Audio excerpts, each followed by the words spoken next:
FAFAFRICA, c'est-à-dire la Fédération africaine de basketball, mais également nous sommes avec Kingsley Tungang, qui est le fondateur du groupe SEA. Bienvenue, monsieur. Et enfin, mais surtout, Céline Barra, qui est président de Zuma. Avant de commencer notre discussion, j'aimerais également inviter le président de l'Association africaine pour son exposé. Voilà.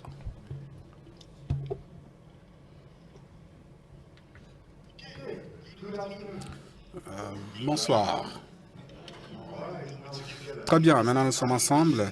Je sais que c'est après le déjeuner. J'espère que nous serons tous éveillés. Je vais prendre 8 minutes pour vous présenter ces plans de jeu africains. Avant de pouvoir entrer dans les détails, j'aimerais d'abord faire un petit recul pour essayer de comprendre où est-ce que nous en sommes d'un point de vue africain. Eh bien, l'Afrique se trouve à la croisée des chemins aujourd'hui. L'Afrique fait face à des défis importants. Notamment, nous avons des défis démographiques.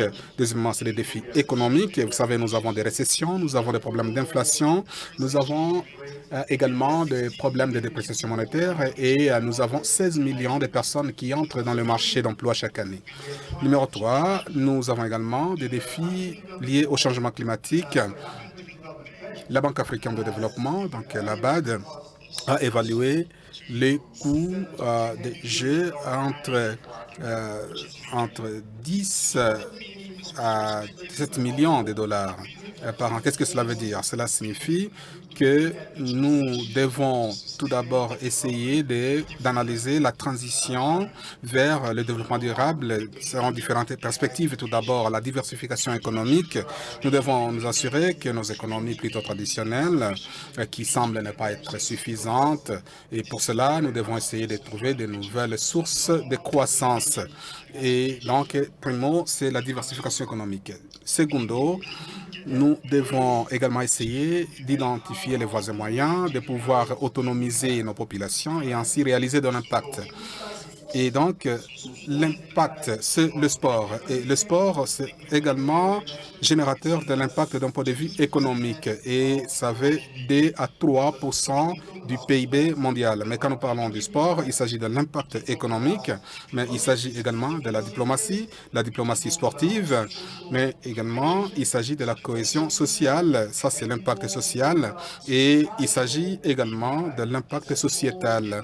Et tout cela ensemble constitue l'impact du sport. Alors, quel est le plan de jeu africain afin de pouvoir capitaliser le sport et en faire un moteur de croissance durable en Afrique? Tout d'abord, j'aimerais vous présenter un cadre qui est constitué de 3 points. Tout d'abord, nous devons comprendre le jeu. Deuxièmement, nous devons également faire prospérer le jeu et nous devons également gagner le jeu en écrivant notre propre narratif. Donc, tout d'abord, la compréhension du jeu.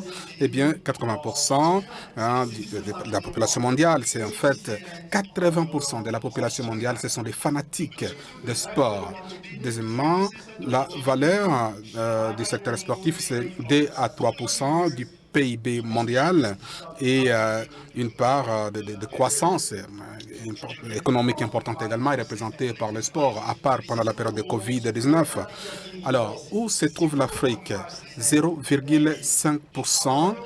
Et cependant, quand vous essayez de voir le sport à travers le monde, quand vous avez par exemple Didier Drogba, des joueurs comme Samuel Eto'o, ceux-là qui connaissent, disons, la NBA ainsi que le basketball en Tunisie. Et ce que vous allez comprendre, c'est le jeu de IB. IB, c'est quoi? Plutôt la propriété intellectuelle. Et il s'agit en fait de la question des propriétés intellectuelles qui nous permet d'avoir des enfants du village au Cameroun, au Kenya et dans d'autres pays à travers l'Afrique, de pouvoir s'enregistrer dans une vidéo, publier sa vidéo sur TikTok et avoir de l'argent et se faire recruter pour jouer au plus haut niveau. Et donc, nous vivons la 4e révolution. Les gens parlent de la 4e révolution qui est plutôt technologique, et je vais y revenir, mais moi je parle de la 4e révolution comme étant la révolution de la propriété intellectuelle, c'est-à-dire où l'Afrique écrit sa propre histoire et a le contrôle sur son narratif. Voilà, ma collègue Akamanzi de NBA eh bien, elle a permis à la NBA de pouvoir réaliser 10 milliards de dollars grâce à cette propriété intellectuelle.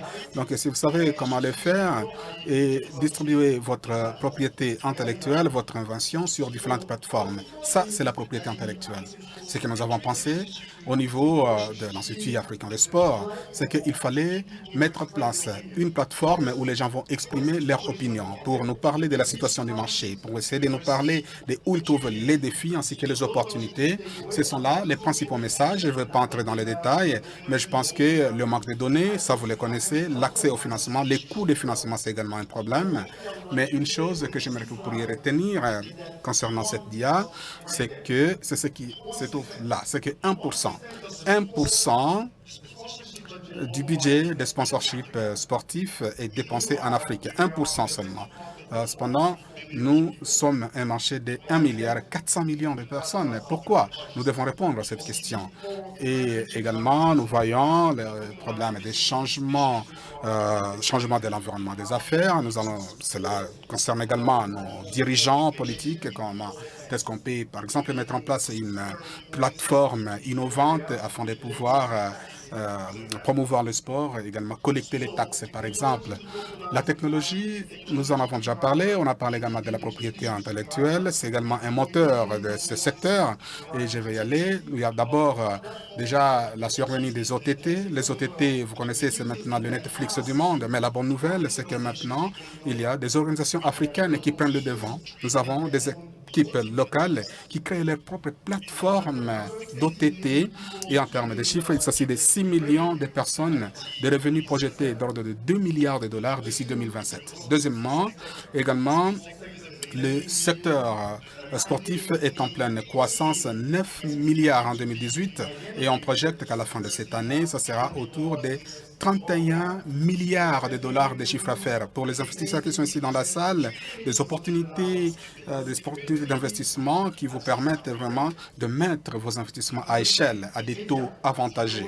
Et numéro 3, les médias, parce que vous savez que le contenu sportif est le roi, c'est le roi des médias. Et c'est également, nous voyons également l'émergence de nouveaux acteurs dans le jeu. Là, je pense au Togo avec les New World TV. Donc, probablement que vous connaissez cela. Il s'agit en fait d'une branche de Canal+, qui fait des diffusions dans les langues locales, y compris dans les Yoruba. Et plus important encore, ça c'est une chose que j'aimerais que vous puissiez retenir, mesdames et messieurs, c'est la croissance démographique. S'agissant de l'Afrique, et nous-mêmes en tant qu'Africains, nous devons nous rappeler d'abord qui sommes-nous dans ce monde. Eh bien, quelle est notre part? Qu'est-ce que nous représentons pour ce monde? Tout d'abord, 1,4 milliard, c'est un marché important. Deuxièmement, nous sommes jeunes. L'âge médian, 19 ans. Numéro 3, d'ici 2050, une personne sur 4 vivant sur la planète Terre sera africaine. Et de ce point de vue là-bas, d'un point de vue également financier, eh bien, nous représentons les affaires. Ça, c'est le message que nous devons retenir. Et enfin, sur cette dia, j'aimerais que vous puissiez vous rappeler quelque chose qui est important s'agissant du sport, c'est le revenu sportif. Ce revenu venant du sport n'est pas basé du sport professionnel, mais plutôt du sport de base. Qu'est-ce que cela veut dire? Cela veut dire que la consommation mondiale et la pratique quotidienne du sport, c'est la pierre angulaire de la croissance, la consommation quotidienne. Et la pratique quotidienne du sport, c'est la pierre angulaire de la croissance. Qu'est-ce qui se passe dans le marché? Nous avons un élan important dans le marché. Nous avons également des investissements qui viennent de partout. Et vous pouvez voir là, au Maroc, par exemple, nos frères marocains, ils vont organiser la Coupe du Monde. Et également, nous avons des milliards de dollars qui ont été dépensés, des millions de dollars dépensés au Sénégal dans la construction des terrains. Ici au Rwanda, nous avons également 104 millions de dollars qui ont été dépensés pour la construction de Kigali Arena. Et Également, nous avons 83 millions de dollars. C'est ce que la CAF a dépensé pour organiser la CAN à Abidjan. Et vous savez qu'également, le gouvernement ivoirien a dépensé 1,4 milliard de dollars pour la construction des infrastructures. Il y a donc beaucoup de choses qui se passent. Certes, je parlais des NBA. Et là, également, l'évaluation, c'est en termes de milliards de dollars. Et enfin, ce pays, le Rwanda, qui vient de l'histoire du génocide, comme vous le savez, mais ils ont réussi à pouvoir se servir du sport, non seulement comme un moteur de la croissance économique, mais également en tant qu'un moyen puissant de la cohésion sociale qui rassemble les personnes. La diplomatie sportive avec Arsenal et Paris Saint-Germain, Bayern Munich qui visitent le Rwanda, c'est des exemples également de succès. Et après avoir disons, après avoir organisé les Jeux en tant qu'Africains, nous devons nous approprier les Jeux ou le sport. Tout d'abord, pour cela, il faut avoir plus de données, nous devons mieux comprendre le sport, nous devons comprendre qu'est-ce qui se passe, qui sont les principaux acteurs, comment est-ce qu'ils consomment le sport, où, comment, combien de fois. Ça, ce sont les données qui vont nous le dire. Également, l'apprentissage et le développement. Et en fait, l'actif premier de l'Afrique, c'est le capital humain. Nous devons former nos personnes, notre population. Nous devons également monétiser le sport professionnel. Nous devons tirer de l'argent parce que le sport, c'est de l'affaire. Et numéro 3, nous devons redéfinir la gouvernance. Nous devons également créer des modèles d'affaires innovants. C'est vrai, l'innovation doit être omniprésente et ça doit s'appliquer dans le secteur des finances. Nos amis du secteur des finances, vous devez regarder le sport sous d'autres angles. Vous devez accepter les risques et vous engager au monde du sport. Cela signifie qu'il faut diminuer les risques, il faut des taux concessionnels et peut-être plus de capitaux, mais et trouver le juste équilibre. Essayer de trouver la meilleure façon d'appuyer notre secteur sportif. Je vois l'innovation en termes de services également que nous prestons. Avant de poursuivre, j'aimerais partager ceci avec vous, les 5 opportunités d'investissement dans le sport. Tout d'abord, la technologie sportive. Il s'agit en fait d'une économie de 61 milliards 400 millions de dollars d'ici 2030. La santé et le bien-être. Eh bien, les Africains, ils aiment apparaître propres et se sentir bien dans leur peau. Donc, tout cela représente des opportunités et il s'agit d'un marché de environ 5 milliards 600 ça veut dire 5 600 millions de dollars et également l'engagement avec ou la participation des spectateurs et des fanatiques, ces personnes qui consomment le sport chaque jour. Et enfin, nous avons l'économie bleue ou alors le sport bleu. En Afrique, nous avons également la zone côtière la plus vaste et la plus longue. Et également, le sport va jouer son rôle dans l'économie verte. Et enfin, le tourisme sportif, c'est la dernière opportunité d'environ 200 milliards de dollars. Et le Rwanda est un excellent exemple. Ce sont là les 5 opportunités d'investissement que j'aimerais vous présenter. Et pour tout cela, j'aimerais vous présenter ce document qui est notre récente publication sur le sport africain. C'est disponible en ligne. Merci beaucoup de votre aimable attention. Merci beaucoup pour cette présentation riche en informations. Je pense que c'est très clair à partir de la présentation qui vient d'être faite que le sport, c'est une activité commerciale. Alors, c'est de savoir comment est-ce que nous embrassons cela. Je vais commencer par vous, Cléa. Vous avez une longue expérience avec le gouvernement et vous avez travaillé afin d'attirer les investissements.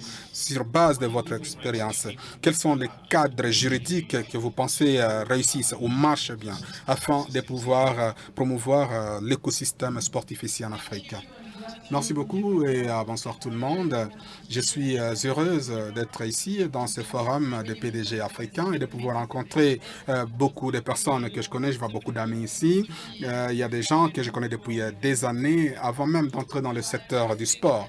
Toutefois, laissez-moi vous dire que je pense que la réglementation, la régulation ou les cadres qui peuvent marcher afin de pouvoir appuyer les systèmes sportifs doivent commencer d'abord par le fait que le gouvernement reconnaisse que le sport est un secteur de développement économique. Et je pense que cette prise en compte et cette vision ainsi que ces objectifs, eh bien, qui vont considérer le sport pas comme une activité, disons, ludique, mais également une opportunité de croissance économique. Et si vous le faites, eh bien, je pense que le Rwanda est un bon exemple qui a dit, nous allons faire le pari du sport, nous allons investir dans le sport parce que, en plus d'être une activité ludique, une activité de divertissement, eh bien, le sport peut faire partie également de cet écosystème économique.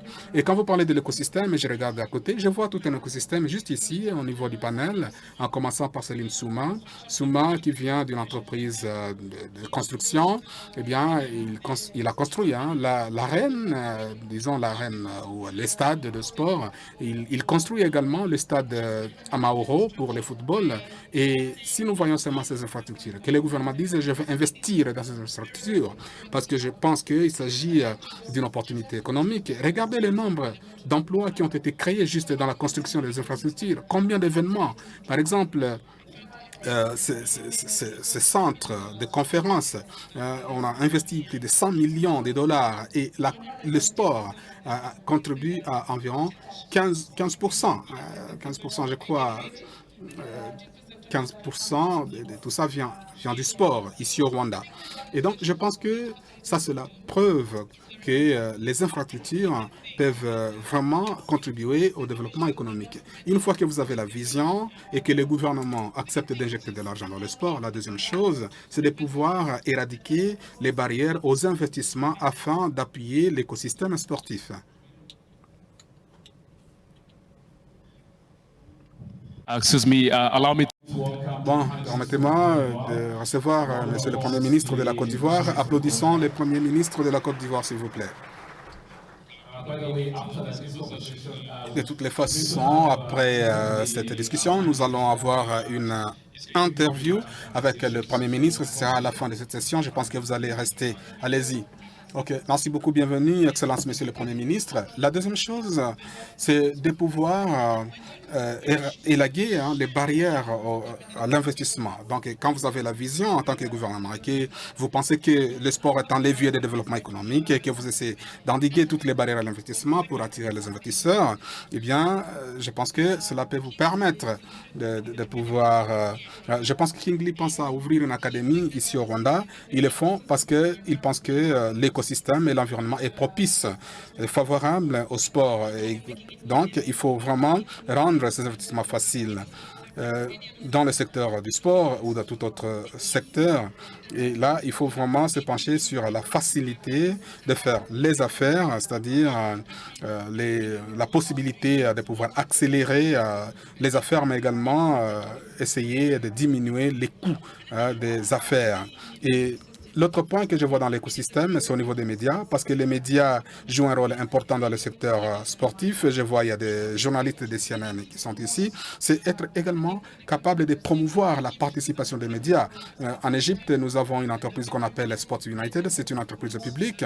Leur activité, c'est de promouvoir les différents aspects du sport, y compris le basketball. Ils coordonnent les clubs et s'assurent que les clubs marchent bien. Donc, être capable de faire la promotion, de faire la publicité, également de mettre en place les réglementations qui permettent au pays de promouvoir le sport. C'est un aspect clé également, avoir cet écosystème. Une fois que vous l'avez fait, et si vous voyez que le sport contribue au développement socio-économique, à la paix, et je pense que tous les partenaires de développement, tous les gouvernements, quand vous parlez de développement économique, eh bien, je vois que le sport peut jouer sa partition dans tout ça. Bon, quand vous parlez du sport en tant qu'affaire, je vois à côté de vous, c'est vrai, j'étais dans cet espace depuis longtemps et j'ai également travaillé dans le cadre de ces cadres réglementaires dont nous parlons et que vous travaillez également en partenariat avec la Liga et avec la Premier League anglaise. Est-ce que pensez-vous que les réglementations actuelles ou les cadres juridiques actuels dans lesquels nous travaillons en Afrique sont vraiment efficaces?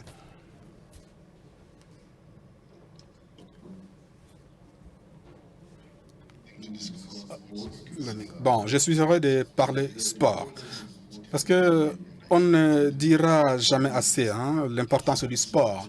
Et je crois que l'Afrique est pleine de talents en matière de sport. Et donc, l'Afrique peut même se servir du sport en tant que un pouvoir. Un pouvoir. Donc, l'important, c'est de ne pas considérer le sport seulement en tant qu'activité ludique. C'est vrai, il y a plusieurs instances où l'on peut discuter l'impact du sport. Et je crois que l'Afrique n'est plus au niveau de la rhétorique, mais plutôt au niveau de l'action. Et je sais que l'Afrique, c'est vrai, a d'autres priorités, mais quand vous voyez dans Google, les personnalités les plus recherchées dans Google, ce sont les sportifs africains. C'est pourquoi nous devons prendre au sérieux ce secteur. Et je sais que la charité commence par soi-même. L'Afrique doit tout d'abord investir dans son sport et ne pas compter sur les investissements étrangers. Il faut trouver des capitaux propres, des capitaux générés au niveau des pays africains, des capitaux venant du gouvernement, afin de donner à la jeunesse africaine l'opportunité d'exprimer leurs talents sportifs. Si vous voyez les chiffres, eh bien, nous avons, par exemple, notre population, elle est jeune. Le Nigeria seul a plus de jeunes, plus d'adolescents que l'ensemble de l'Union européenne. Et donc, il faut capitaliser et tirer avantage de ces dividendes démographiques. Pourquoi ça n'arrive pas? C'est parce qu'il n'y a pas de politique. Et si nous pouvons avoir ces politiques, avoir les cadres juridiques, les cadres fiscaux, et si nous avons tout ça, eh bien, nous devons mobiliser les capitaux au niveau local, créer le niveau d'attractivité qui va attirer également les investissements venant de l'étranger. Bon, Céline, je pense que vous avez également une bonne expérience parce que ça fait longtemps que vous êtes là, vous pouvez savoir ce qui marche, ce qui ne marche pas. Juste une question de curiosité, Céline. Quelle est votre expérience en travaillant avec le gouvernement sur les continents africains? Merci. Tout d'abord, permettez-moi de saluer Son Excellence Monsieur le Premier ministre de la Côte d'Ivoire, parce que notre panel a vraiment ce privilège d'avoir Monsieur le Premier ministre qui est avec nous ici. Nous avons également des honorables ministres qui sont avec nous, et pour nous, c'est un privilège. Donc, j'aimerais commencer par une anecdote. Quand on nous a donné la tâche de construire ces infrastructures sportives ainsi que le centre commercial à Kigali, nous étions en communication avec le gouvernement de la Côte d'Ivoire. Nous étions en contact avec le Premier ministre, que Dieu bénisse, Monsieur Koulibaly, qui était le Premier ministre, et nous avions discuté comment est-ce que nous devrions construire des infrastructures de classe mondiale. Et malheureusement, il est décédé et nous n'avons pu poursuivre ce dossier avec lui. Mais merci beaucoup d'être parmi nous aujourd'hui, Excellence Monsieur le Premier ministre.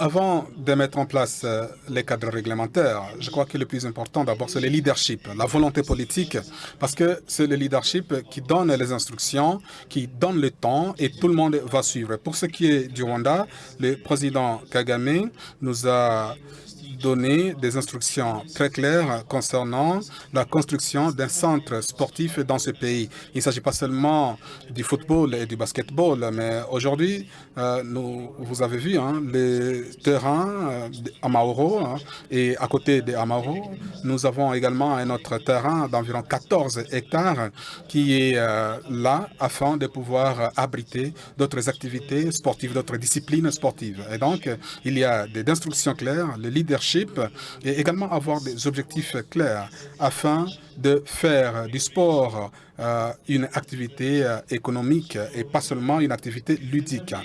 Vous devez également être proactif, donc avoir une réservation avant 6 mois avant ou 9 mois avant, si vous voulez avoir de la place au niveau de Kigali Arena. Donc là, on se rend compte que les infrastructures sportives ne servent pas qu'à des activités ludiques, mais on les gère de manière professionnelle. Je me souviens, pendant nos échanges avec le président Kagame, il disait que j'aimerais que nous puissions avoir plus de capacités, d'environ 50%, plus que ce que nous avions auparavant. Bien sûr, pour l'Arena, nous avons un espace de 10 000 places, mais pour le stade Amaoro, ça sera 46 000 places assises et bientôt, le stade sera inauguré. Et j'aimerais profiter de cette occasion également pour remercier toutes les parties prenantes ainsi que tous les partenaires survenant de l'Europe pour leur contribution. Donc, vous vous rendez compte que les activités sportives sont entourées par d'autres activités économiques, notamment des ventes en détail et des créations de contenus, ainsi que des activités des médias. Et donc, le sport génère d'autres activités secondaires. Maintenant que nous avons construit 2 stades sur les continents et avec l'appui de la NBA, nous espérons qu'il y aura plus d'opportunités. Nous serons toujours ravis de pouvoir apporter notre contribution au développement de ces infrastructures. Merci.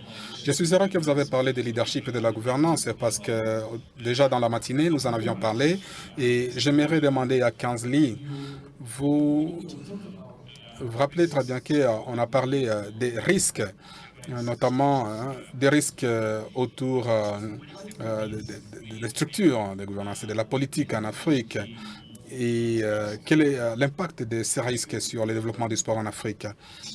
Bon, je pense Alors, je pense que ça start par le processus parce que, à moins que vous avez des processus vraiment légers qui permettent d'attirer les gens, d'attirer également les entrepreneurs. Donc, vous ne pouvez pas parler de ce succès si vous n'avez pas vraiment les moyens que vous le ferez. Donc, c'est vraiment très facile pour vous de perdre et même de créer des valeurs. Peut-être que vous pouvez aussi dire quelque chose et vous voyez, nous essayons de donner quand même des facilités aux investisseurs pour qu'ils puissent investir. Et est-ce qu'il y a quelque chose qui peut marcher? Quel type de facilité on peut les offrir pour que ça puisse marcher selon vous? Je pense que ce que nous pouvons faire pour eux, c'est d'abord de leur permettre d'avoir un environnement qui leur permet vraiment de travailler, un environnement qui leur permet de venir, de parler, les connexions et également la politique des visas, c'est vraiment très important. Je pense que c'est de créer un environnement. Lorsque ces environnements sont créés, je pense que nous allons faire venir d'autres investisseurs. Je pense que c'est vraiment ce qu'il faut faire pour pouvoir attirer les gens et permettre aux gens de voyager dans différents pays. Et voilà. Nous allons maintenant commencer une autre conversation par rapport au jeu. Lorsque vous regardez au niveau de NBA, c'est-à-dire le basketball africain, il y a de cela quelques années, je pense que c'est votre plus grand atout.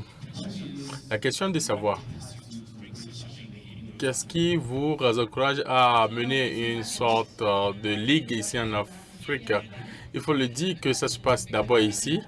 Et donc nous allons commencer à 24 mai et finir le 1er juin. Donc, ça va se passer ici à Kigali.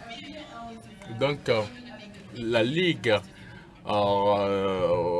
de NBA, c'est la seule ligue où la NBA investit en fait en Afrique. Et autre chose, l'Afrique en fait a démontré que nous avons de talent. Vous voyez, aujourd'hui, nous avons au moins 50 joueurs qui évoluent aujourd'hui en NBA, mais la plupart d'entre eux ont des origines africaines ou sont nés des palais africains. Et certains d'entre eux, comme les noms viennent d'être cités, excellent vraiment en NBA. Et vous voyez, l'Afrique est un jeune continent et ils ont vraiment de très bons fans de ce côté, des personnes qui les adultes. Et lorsque nous amenons en fait la Ligue africaine de basket ici, c'est une facilité. Ça nous permet d'avoir le Dakar et des pays comme Dakar. C'est vrai qu'on revient à peine de Dakar et vous voyez, lorsque vous voyez également la performance, les aptitudes de ces ligues, on a beaucoup de personnes qui prennent part aujourd'hui et C'est vrai que nous avons aujourd'hui plus de revenus qu'on ne l'avait par le passé. Donc, quand on le compare à nos débuts, c'est vraiment très important d'investir et le pays devait penser à plus de sport. Et pour nous, NBA, nous pensons que c'est là où nous devons être et en termes de jeu. C'est vrai que nous voulons être plus compétitifs. Vous voyez, et la dernière fois, on a eu une saison très compétitive et nous aurons les finaux. Et vous voyez, il y a assez de personnes également qui prennent part. Et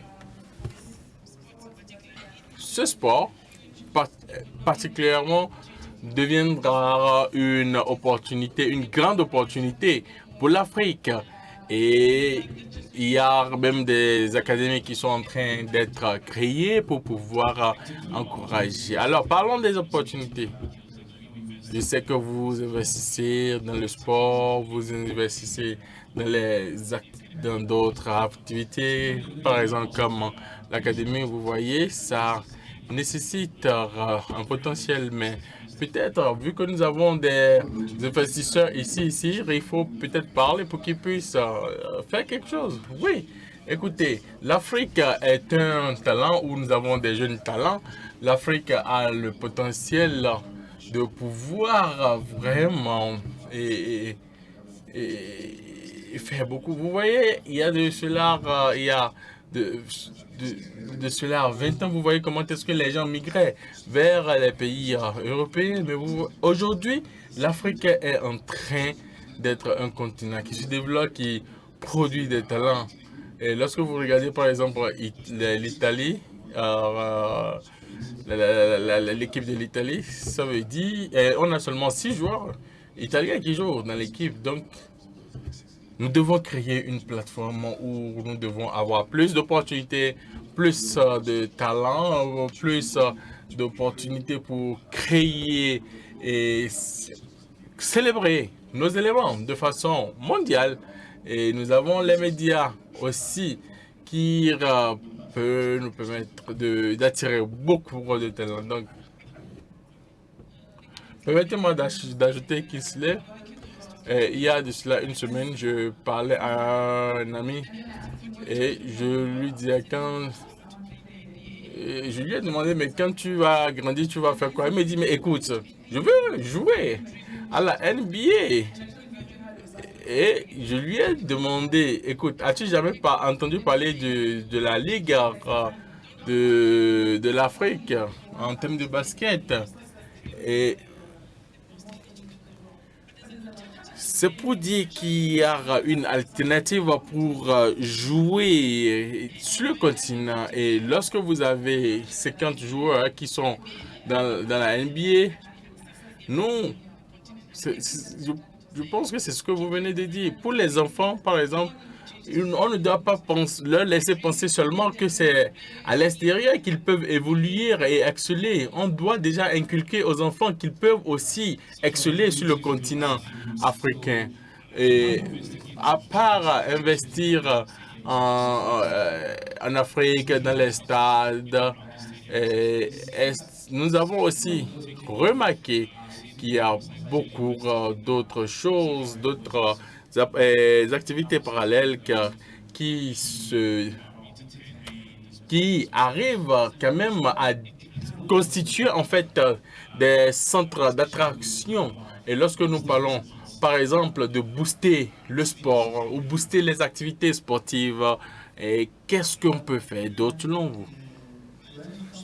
Lorsque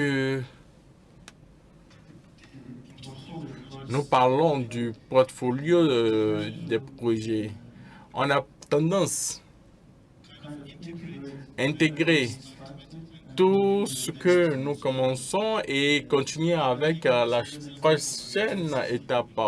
Lorsque nous parlons maintenant des infrastructures, par exemple, on parle par exemple de tout ce qui concerne l'hospitalité, c'est-à-dire quand les gens vont venir regarder les jeux, où est-ce qu'ils vont rester, où est-ce qu'ils vont manger. Et Kigali, par exemple, en termes d'accommodation, où il y a vraiment un peu de problème, c'est-à-dire là où il faut accommoder les permis de dormir. Donc, il faut alors des infrastructures supplémentaires. Donc, c'est un bon signe.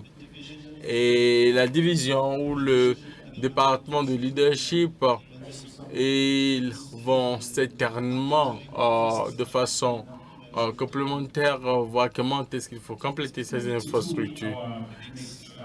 Nous allons maintenant commencer notre seconde session de conversation. Nous avons l'habitude de parler, d'investir dans le sport. Cet argent-là vient d'où? Est-ce que ce sont des dettes? Est-ce que c'est les banques? Et cet argent-là nous vient d'où, en fait, quand on parle? Est-ce que ce sont des capitaux propres? Je pense que le problème que nous avons, et le sport aujourd'hui, ça prend beaucoup de temps, beaucoup de temps avant de pouvoir avoir une valeur. Et vous voyez, ici en Afrique, par exemple, nous sommes en train de construire tout, c'est-à-dire à partir de zéro. Et vous voyez, pour former des jeunes talentueux ou bien pour former les talents, en général, c'est pas chose facile. Donc, ce que nous devons faire, nous devons vraiment être patients et je le dis, nous avons besoin aussi des gens pour investir. Nous avons aussi besoin des capitaux. Nous avons besoin des capitaux qui viennent des sources privées et qui viennent d'autres choses, d'autres sources. Et si possible aussi des capitaux externes qui viennent de l'extérieur. Donc, nous devons aussi essayer de regarder au niveau du gouvernement ce que nous pouvons avoir. Mais vous ne pouvez pas prendre l'argent en Chine, que dirais-je, au Royaume-Uni, pour venir investir dans le sport. Mais il faut plutôt créer des environnements conduisifs. Je pense et associer des grandes institutions comme FT, je pense que le problème avec le sport, c'est les risques qui sont dans cette profession. Oui, et tout le monde doit comprendre que le secteur privé est une grande opportunité. Je discutais de ça avec M. Ogéré et vous connaissez bien, Moussaïe, avec Mokhtar Diop, ils nous encouragèrent de pouvoir créer dans chaque pays, de développer ces arènes où nous pouvons avoir IFC qui peut être partenaire en termes de capitaux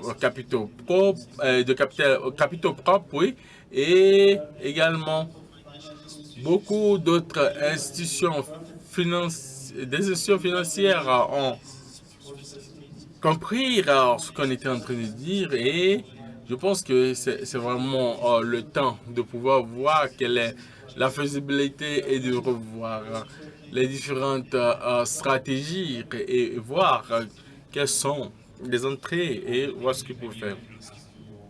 Peut-être Claire, je peux vous poser plus de questions. Comment est-ce que NBA investit dans le sport à travers l'Afrique? Et NBA a vraiment investi ici. Sur le continent, nous avons l'Afrique du Sud, le Kenya, l'Égypte, le Sénégal. Nous avons investi de l'argent dans le sport pour que le basketball soit joué de ces pays. Mais aussi, nous contribuons.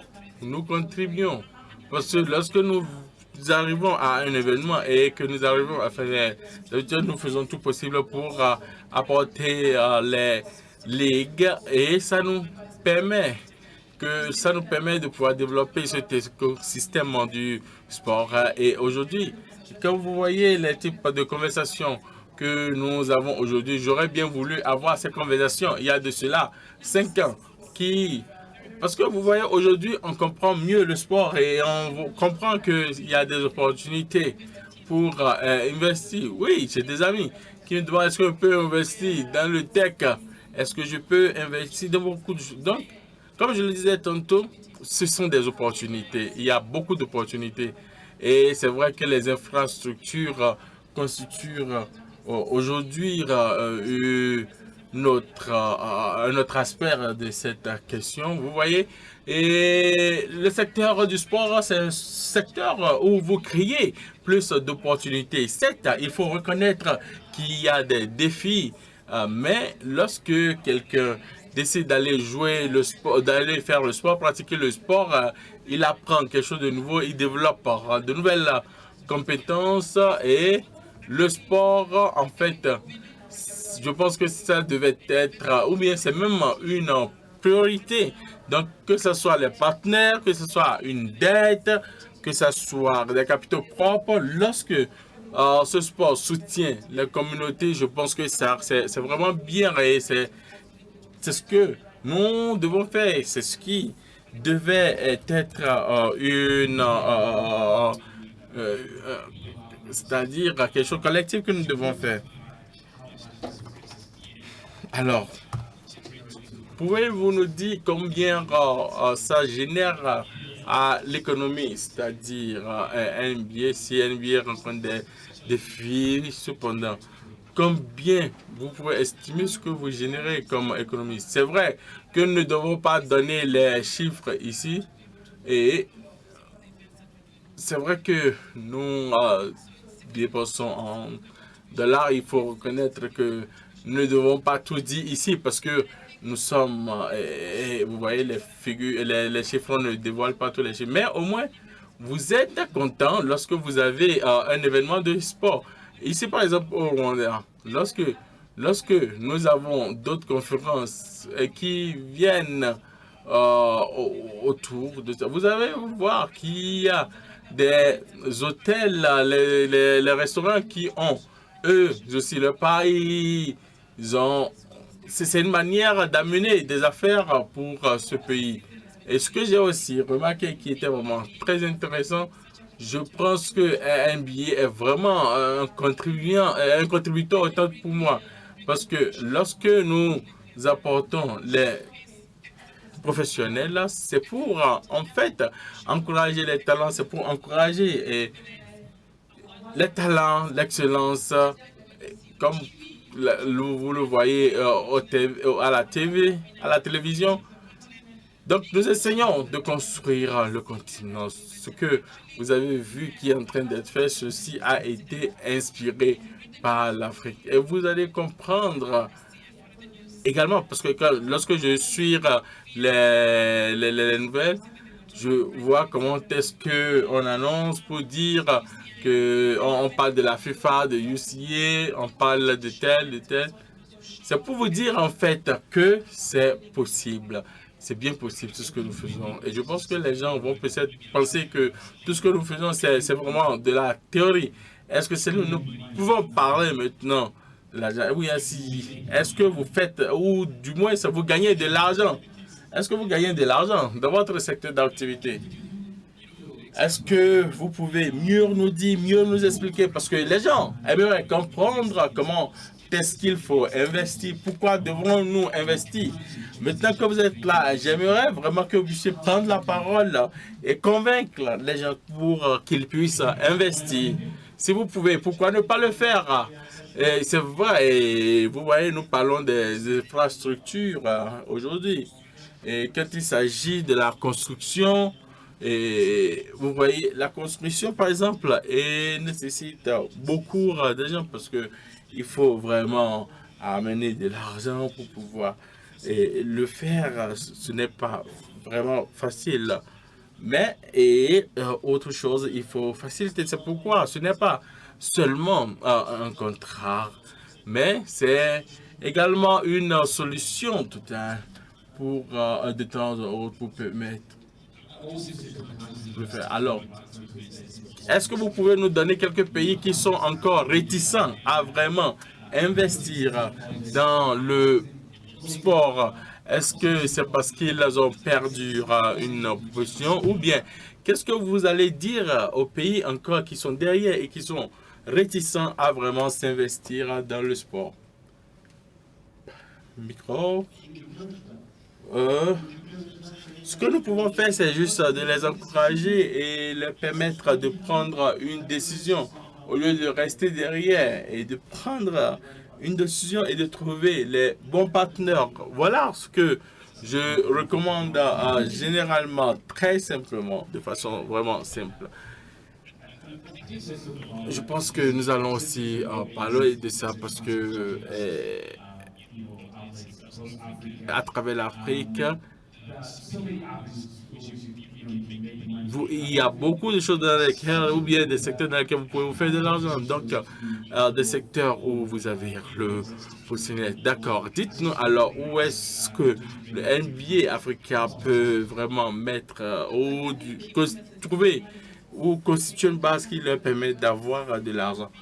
Alors, moi, je vois des milliers de dollars qui se font, ou du moins c'est grâce aux médias. Même la distribution, vous voyez, de faire les publicités, c'est l'une des plus grandes méthodes pour pouvoir faire du business. Mais ce que j'ai remarqué aussi, c'est de trouver des partenaires. Nous avons BLL qui est un partenaire à nous et en termes de toutes choses, vraiment, ils nous accompagnent et nous avons leur soutien. Et cela aussi permet de mettre en avant le tourisme. Et il y a beaucoup d'autres choses. C'est vrai qu'il y a beaucoup d'idées qui nous viennent en tête. Et nous voyons aussi, ou du moins, voyons comment est-ce que nous pouvons étendre nos tentacules dans d'autres pays africains. Et il y a d'autres opportunités. Quelqu'un m'a parlé de la technologie sur le continent avec la culture, vous voyez. Et nous avons déjà parlé de NBLF où nous essayons de combiner le basketball et la culture et il y a beaucoup d'autres opportunités. Donc, nous avons lancé tout récemment notre accélérateur triple qui, parce que vous voyez, nous devons trouver des solutions. Et en le faisant, nous pouvons aussi grandir, nous pouvons avoir des opportunités qui vont se présenter à nous. Donc, je pense qu'il y a beaucoup d'opportunités que nous pouvons trouver. Donc, vous voyez, au niveau des médias, la distribution et... Qu'est-ce que dit?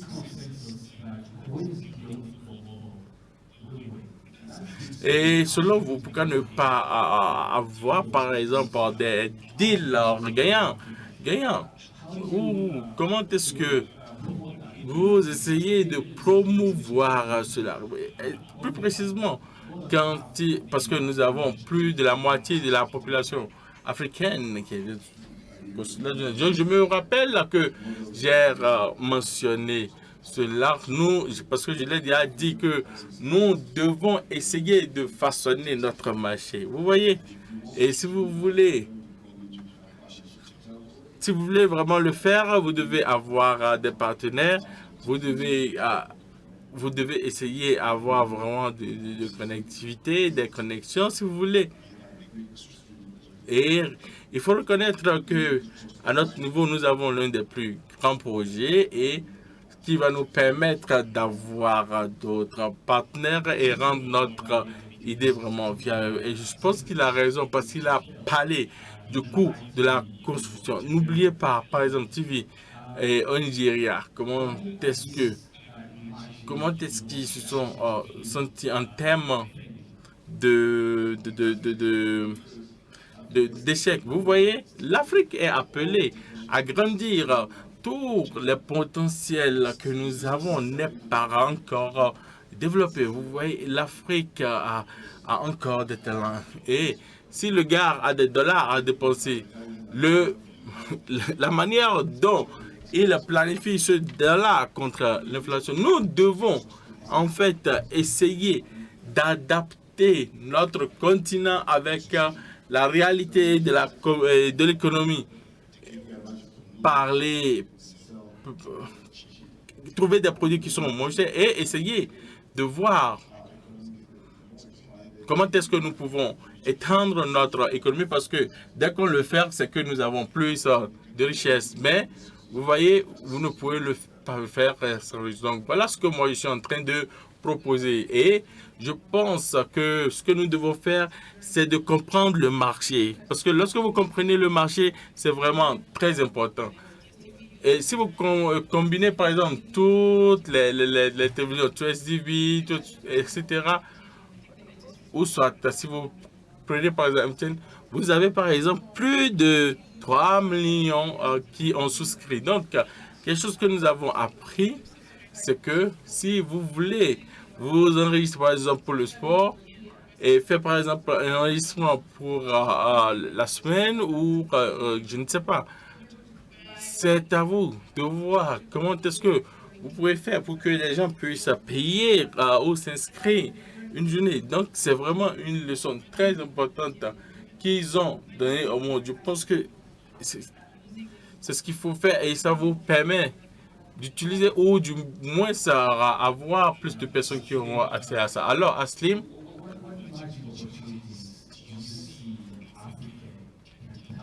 selon vous, où est-ce que vous pensez que les Africains peuvent vraiment tirer profit en termes d'opportunités, c'est-à-dire s'ils devaient réinvestir? Je pense qu'il y a beaucoup d'opportunités quand on parle d'investissement dans le sport. Il y a beaucoup d'opportunités. Il ne s'agit pas d'une seule opportunité. Et ces opportunités sont de façon intégrée et partout.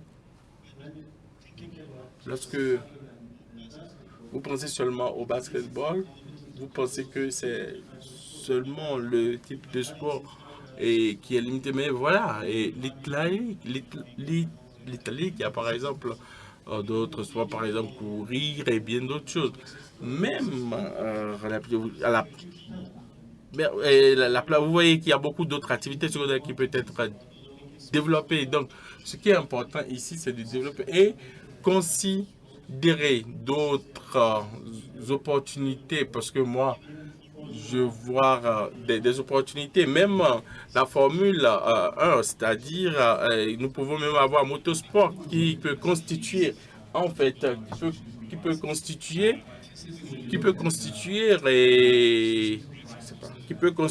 peut-être des opportunités. But I think there's currently potential.